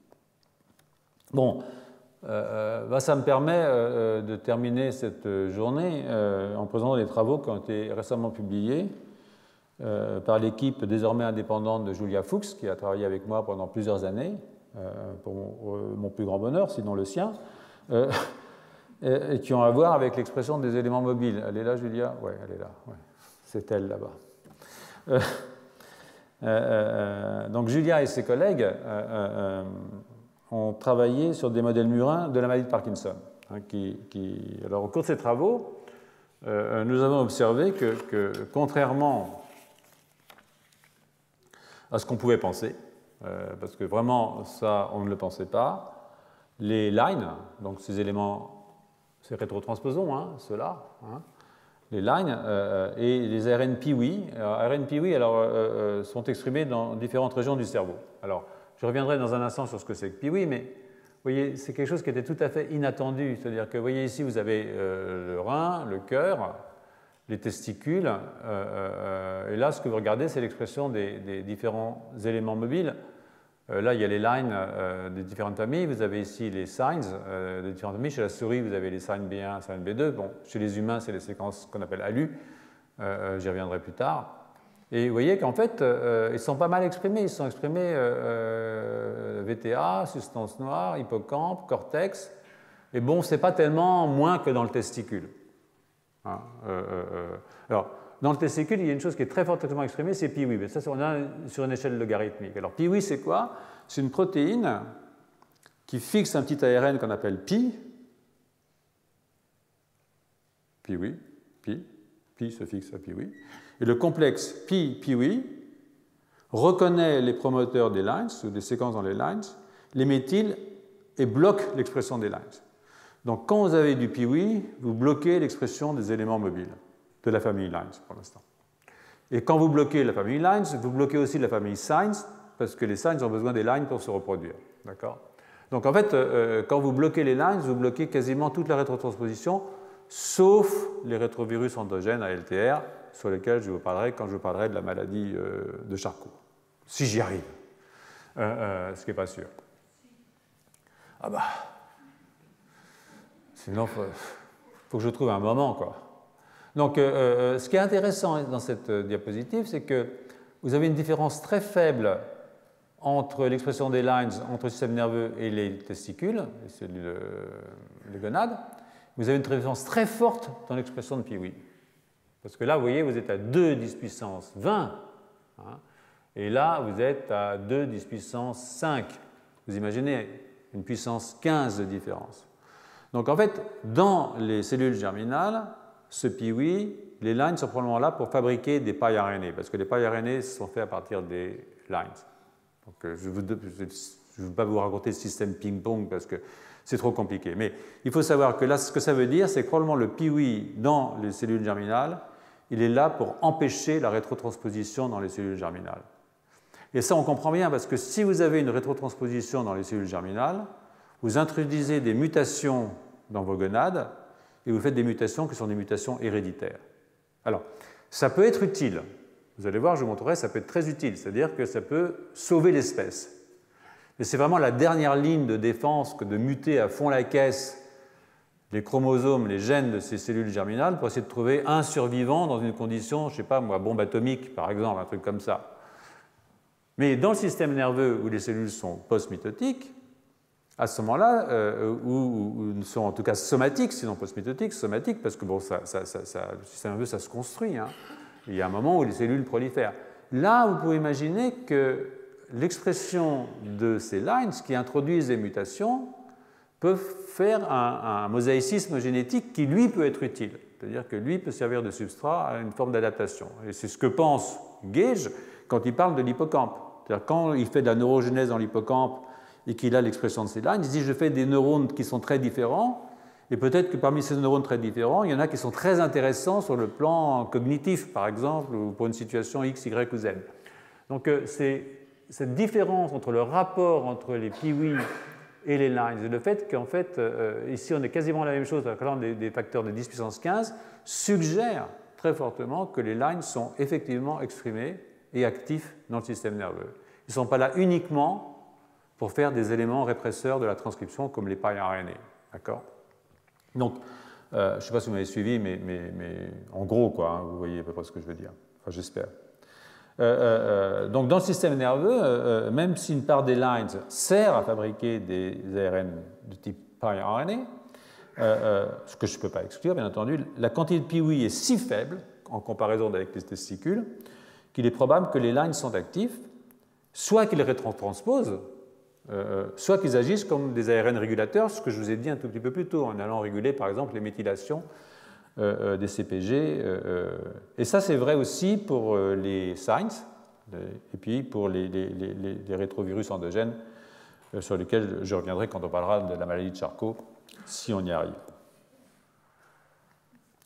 Donc, bref, pour revenir au travail de Julia et de ses collègues, ce qui a été observé est que le stress oxydatif, hein, mais ça pourrait être aussi un autre stress, hein, par exemple le vieillissement, quel stress, ou à l'opposé, très tôt, la séparation maternelle, qui est aussi un stress quand ce n'est pas un soulagement, entraîne une augmentation de l'expression des éléments mobiles dans les neurones dopaminergiques, de la substance noire ou de la VTA, bien entendu.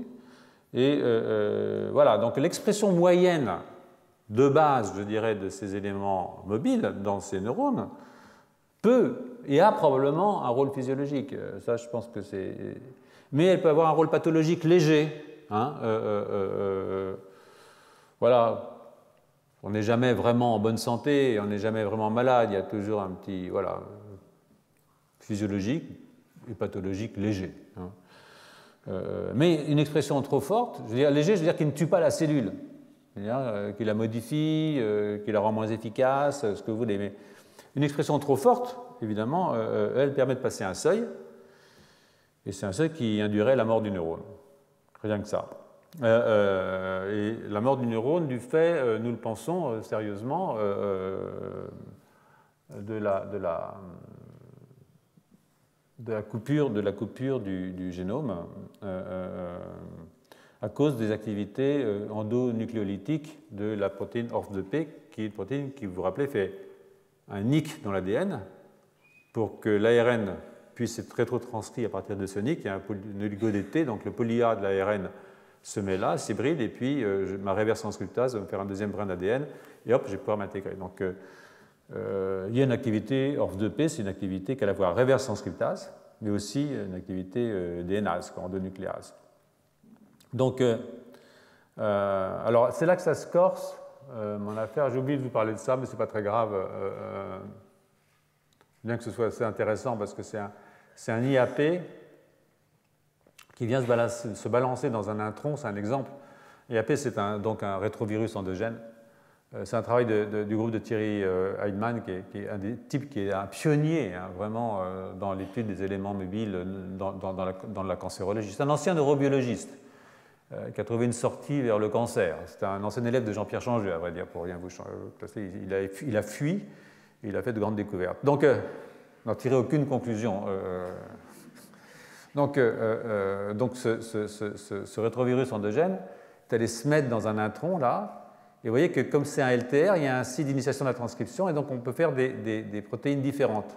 C'est-à-dire qu'il y a ça qui va faire comme ça, mais celui-là, il va nous faire un autre, il va squeezer l'exon 1, quoi. Voilà. Donc,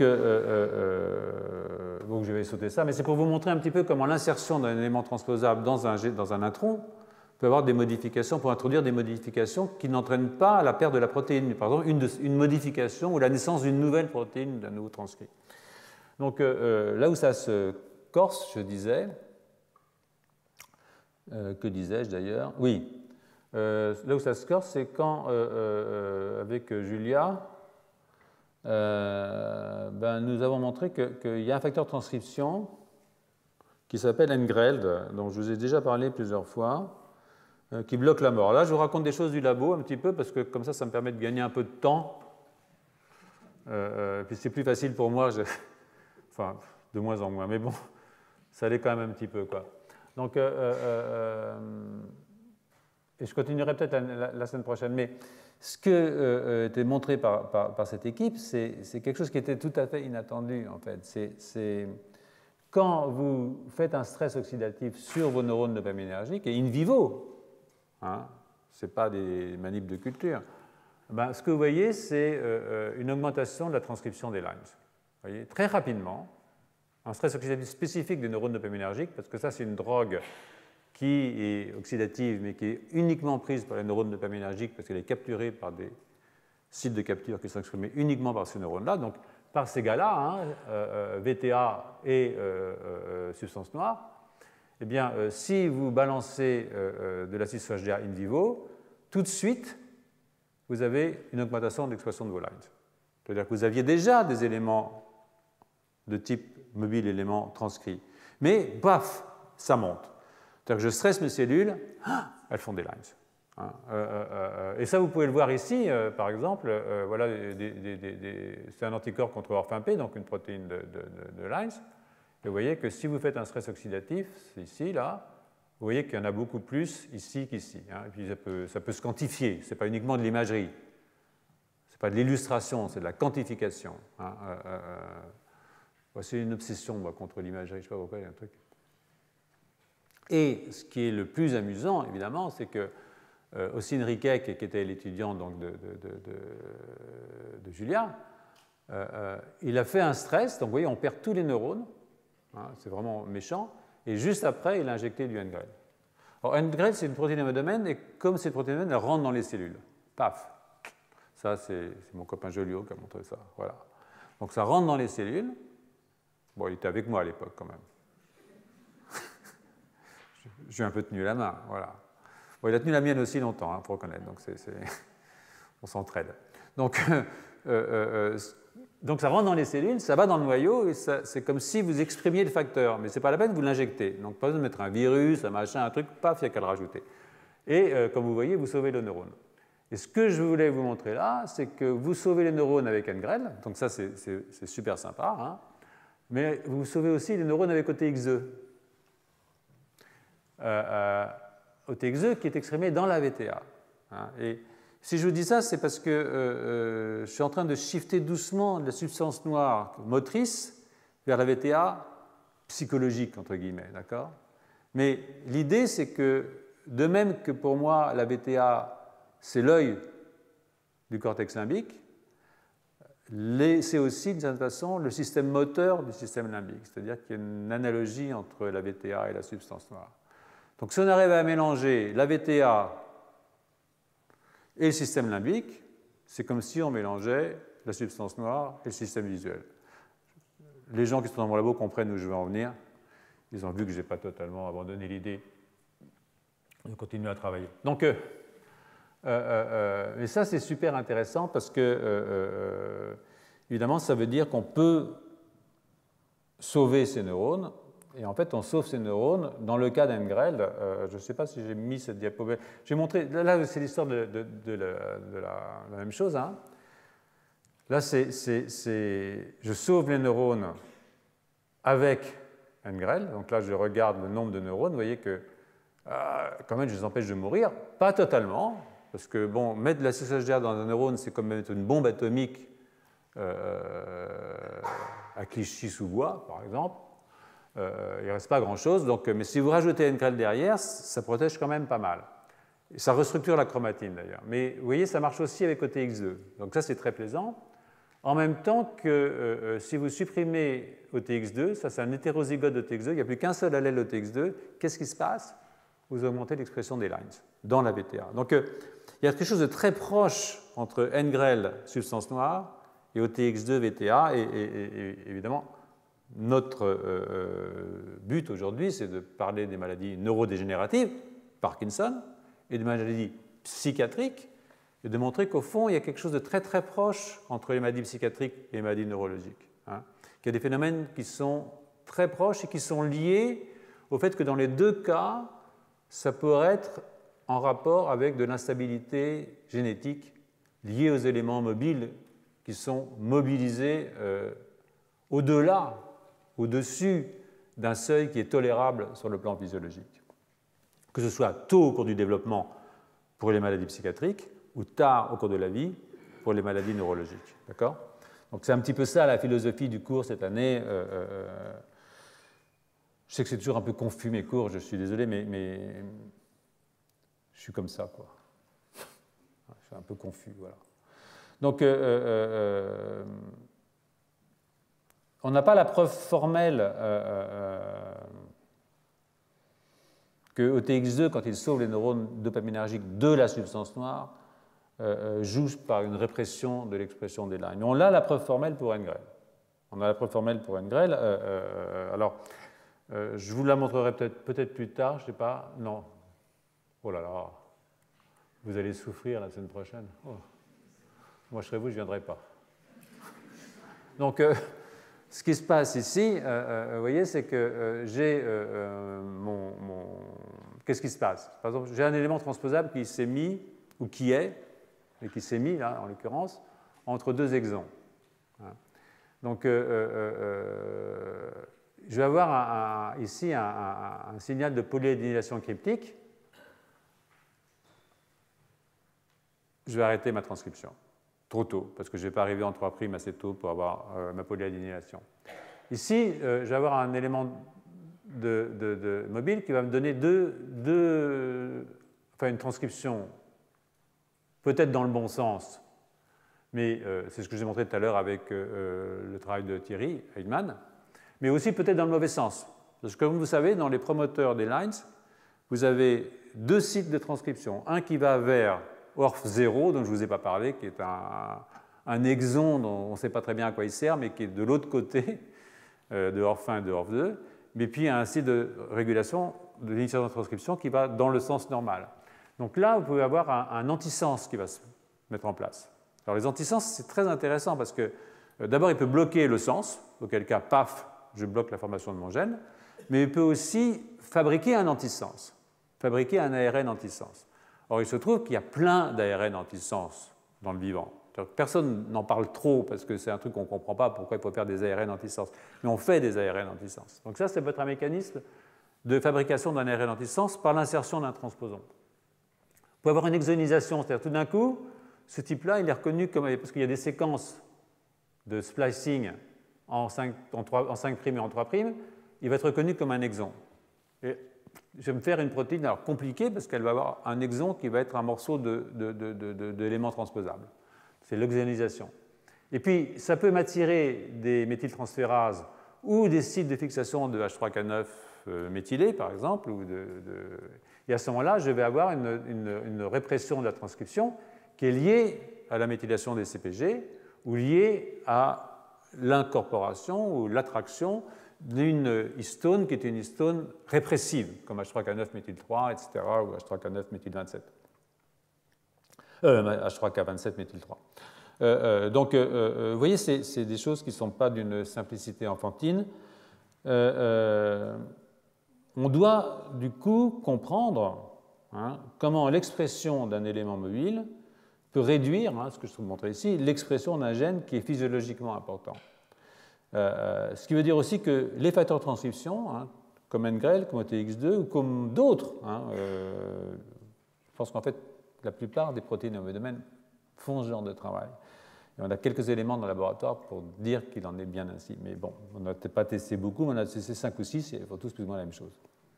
Ils peuvent modifier l'expression de gènes, non pas directement en se fixant sur leur promoteur, elles le font bien entendu, mais aussi indirectement et de façon plus permanente, épigénétiquement, et là je reviens au travail évidemment de Nestler, en modifiant l'expression d'un élément mobile. Donc je vais développer ce point important probablement la semaine prochaine. Il faut quand même rappeler que l'expression des éléments mobiles est normalement réprimée, pas totalement, vous l'avez vu, elle n'est pas totalement réprimée, en tout cas dans le système nerveux, il y en a dans son état naturel, chez la souris en tout cas, et que la levée de cette répression, même si elle n'est pas souhaitable, en temps ordinaire, peut le devenir dès lors que l'animal est dans une situation compliquée et qu'une solution est recherchée. Elle n'est pas recherchée volontairement, bien entendu. Alors, soit par l'introduction de mutations, la saltation des gènes introduit des mutations, soit par des modifications épigénétiques plus ou moins permanentes. Donc, il s'agit là d'une adaptation, il faut voir ça comme une adaptation, qui peut permettre une forme de résilience. Ces souris qui ont été séparées de leur maman et qui ont eu des modifications de la méthylation de la forme de gènes, en fait, ça peut être considéré comme une forme d'adaptation à un stress. Même si ça a des conséquences négatives, c'est mieux, peut-être, que de ne pas avoir d'adaptation du tout à un système comme ça. Donc, c'est une adaptation qui permet, je pense, une forme de résilience, si on pense à un stress. Et ça nous rappelle l'affaire des mouches. Vous vous rappelez les mouches à gel d'anamycine, vous ne vous en souvenez pas parce que c'est un cours que j'ai dû vous faire en 2008 ou en 2009, mais je vais vous le rappeler dans un moment parce que c'est un cas extraordinaire d'adaptation, d'évolution d'une espèce par la mobilisation d'éléments mobiles, non pas au niveau de cellules somatiques, mais au niveau des cellules germinales. Et ça, je pense que c'est un des plus jolis. Donc, vous êtes fatigué? Vous n'êtes pas fatigué? Putain, vous êtes bon, hein? Donc, je vous donne encore un petit quart d'heure, d'accord? Donc, je vais commencer par quelque chose d'un petit peu compliqué, comme ça on se le met derrière nous, et la semaine prochaine, on peut démarrer sur un truc relativement simple et amusant, d'accord? Donc, on va commencer par les modifications épigénétiques, donc, à travers deux figures.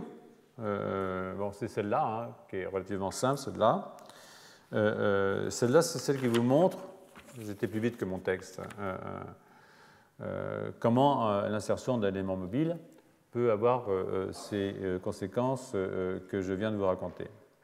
Mais il y a aussi la possibilité pour un élément mobile, ou un fragment d'élément mobile, hein, parce que je peux transcrire, je peux ne pas aller jusqu'au bout, je peux rétrotranscrire et je ne peux ne pas aller jusqu'au bout, d'aller s'hybrider avec un élément mobile complet, ou lui-même incomplet, hein, qui est inséré dans le génome. Hein. Donc, je vous rappelle que 45% du génome humain, mais chez la souris c'est pareil, hein, est constitué de tels éléments. Donc, on trouve toujours un élément mobile quelque part dans le génome. Il y en a partout. Hein, c'est 50% du génome. Le soi-disant junk DNA, vous imaginez. Et de ce fait, en s'hybridant à ces éléments mobiles internes, à les réguler l'expression des gènes. Donc, si je reviens, je remercie Rajiv Joshi, qui est aussi une figure de mon laboratoire, un laboratoire qui est plein de gens tout à fait intéressants. Hein. Il m'a filé 2 diapos auxquels je n'ai rien compris, mais j'ai essayé, comme vous, de comprendre. Merci Rajiv, vraiment. Hein. Il ne faut pas dire qu'il s'acharne à me faciliter la vie dans ce laboratoire. Enfin bon. Je les regretterai quand même. Donc, là, c'est assez amusant parce que ça, c'est des gènes, vous voyez, si vous lisez bien, vous avez COL8A1, vous avez SEMA3C, vous avez PAX6, et puis ici, vous allez avoir WNT1, THBS4 et RBP3. Ça doit vous dire quelque chose, parce que c'est les 6 gènes qui sont régulés dans la VTA quand je baisse au TX2. Hein. Et donc, mon idée quand même, c'est que quand je baisse au TX2, j'ai plus de lines, ou plus d'éléments mobiles, et que ça va les hybrider avec des transposons qui sont insérés dans ces gènes, et que c'est ça qui va induire les méthylations. C'est là que je veux en venir. Vous voyez ce que je veux dire? C'est-à-dire que si j'ai des éléments mobiles qui sont insérés de façon permanente dans ou à proximité de ces gènes cibles, si mon transposon, parce que OTX2 baisse, est transcrit et vient s'y mettre, ça va me recruter des DNA-méthyltransférases, par exemple, ou des histones méthylées répressives. Donc c'est un petit peu ça le modèle qu'on a dans la tête. Pas tout seul, hein, les gens du labo l'ont aussi. Et donc ce que j'ai demandé à Raju, c'est Rajiv Joshi, c'est d'aller regarder sur Internet si dans les gènes qui sont les gènes cibles, donc réprimés par OTX2, il y a à proximité des séquences intégrées dans le génome, de lines, de signs, de RV, enfin de n'importe quel élément mobile. Et en fait, ce que vous pouvez voir ici, c'est les familles d'éléments mobiles qui sont là. Et effectivement, vous voyez, on est bourré en fait, de séquences de ce type à proximité de ces gènes qui sont régulés de façon épigénétique par la baisse transitoire de TX2. Hein. Et ça, c'est vrai pour COL, pour SEMA3, pour PAX6, pour WNT1, pour THBS4 et pour RBP3. Hein, vous voyez ici, ça c'est un rétrotransposon LTR, ça c'est un line, etc. Ce sont des fragments, hein. Mais ils sont insérés dans le gène ou à proximité du gène.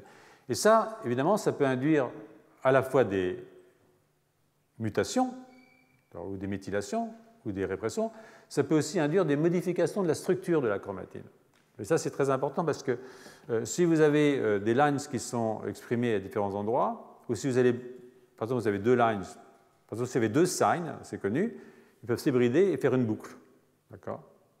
Maintenant, si je viens bloquer l'interaction entre ces 2 signs en mettant un élément, un ARN qui va empêcher cette interaction, je peux changer la structure de ma chromatine. Enfin, je peux l'ouvrir. je peux donner accès à des endonucléases. Donc j'ai tout un effet à la fois sur la transcription, mais aussi sur la structure de ma chromatine, qui peuvent être extraordinairement importants à la suite d'une simple upregulation, augmentation d'expression de éléments mobiles, parce que j'ai baissé au TX2, ou parce que j'ai eu un stress oxydatif, comme je vous l'ai montré dans le cas de la 6-hydroxydopamine qui est balancée sur les neurones dopaminergiques. Donc il faut voir ces éléments mobiles comme des éléments essentiels, nous le pensons, hein, je pense que les gens dans le labo pensent comme moi, des éléments essentiels de la régulation de la structure de la chromatine, mais aussi de l'expression des gènes, et c'est ce sur quoi je continuerai la semaine prochaine. Voilà, et je vous remercie, et je vais voir si je peux trouver 2 heures de plus.